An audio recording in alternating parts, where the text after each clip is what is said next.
Hello, friends. There's a literary phrase, I'm not sure where it even comes from, and the phrase is the summer of our discontent. And certainly that would be a way of describing what we've lived this past summer. A summer of much discontent. There's the pandemic. There's the heat and the drought. There's an impending federal election. But for sure, a major factor in the summer of our discontent is once again that whole question of Indigenous, non-Indigenous relationships within Canada, within the church, as it involves the church, churches, all of that. And you know that I've been commenting on that in various ways over the last few weeks. And that, of course, because it is Facebook and so interactive, has drawn many, many comments. Some comments have been, thank you, what you're saying helps me, helps us to understand or how we should go.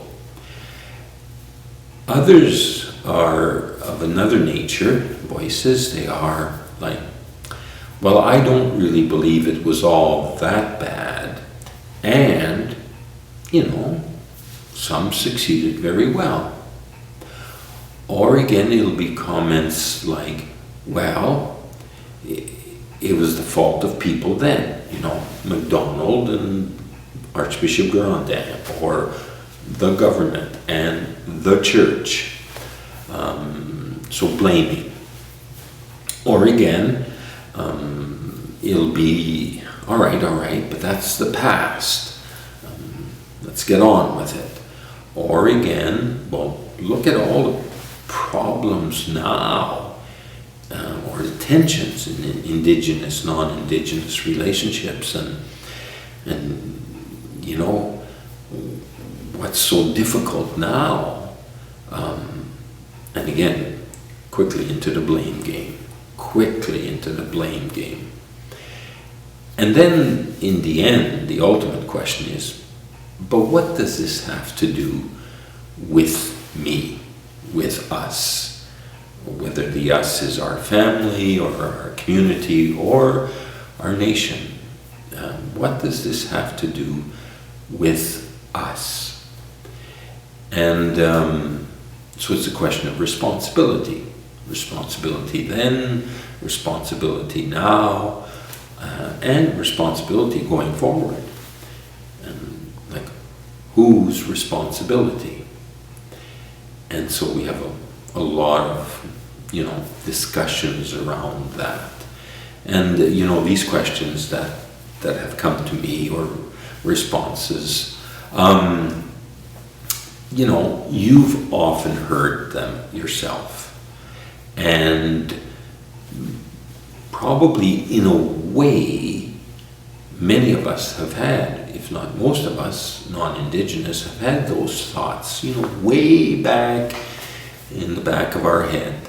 And I'm going to say, of course, you know, I don't agree with any of that at all, that approach. But, you know, I know that's the tinge of racism in me, and what I'm trying to fight against, what I'm trying to get beyond, because I know it's not of Christ. I know it's not of Christ. And so, yeah, whose responsibility? Responsible for what? In what way? But you know, I think if we pose the question that way, we perhaps haven't deepened the issue. You know, this is about truth and reconciliation. And so, what is the truth of a Christian, or of any person of goodwill? Any person of goodwill. Before this whole situation. And I'm hearkening back now in my own mind, reflection, to a conversation we had this week. It was a meeting of the 5 bishops that are in Manitoba. So that's Archbishop Richard Gagnon of Winnipeg, myself here in Saint-Boniface, Archbishop Murray Chaplin of Keewatin-Lapah, which is northern Manitoba, northern Saskatchewan. And then Bishop Tony Krotke of Churchill, that's all of Nunavut. And then Archbishop Lawrence Huselak. And Archbishop Lawrence Huselak is the Metropolitan Archbishop for all Ukrainian Catholics in Canada. And he brought forward a thought that really, twigged. We all should be in places where once in a while an idea twigs us. And he said, in the approach of all of this, the fundamental place that we as people of God, the body of Christ, Christians, Catholics, all people of goodwill even, of course, the basic entry into all of this is human suffering. Human suffering. That, to put it in terms of Christian faith, it's Jesus feeding the 500, or 5,000 rather, because they were hungry, but also telling the story of the Good Samaritan who stops for one person and deals with, or lets himself be impacted by that human suffering, and then gives of himself to alleviate, to heal, to, carry together that human suffering. And so when we talk about Indigenous, non-Indigenous relationships, residential schools, all of that, I think that in the listening and learning,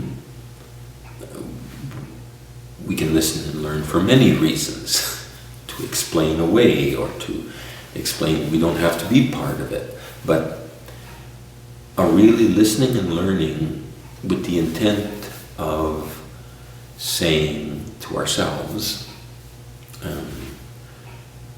is there human suffering here? When one child was taken away from the love of their family, was there human suffering?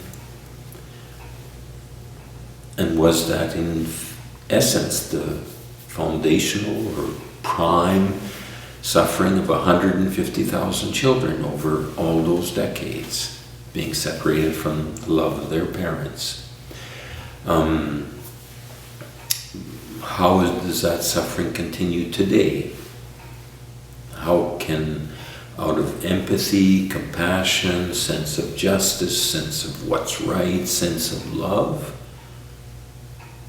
can I let that suffering of then, of now, be part of what I give myself to alleviating, being part of the healing, going forward such that in the future there will be less and less and less suffering.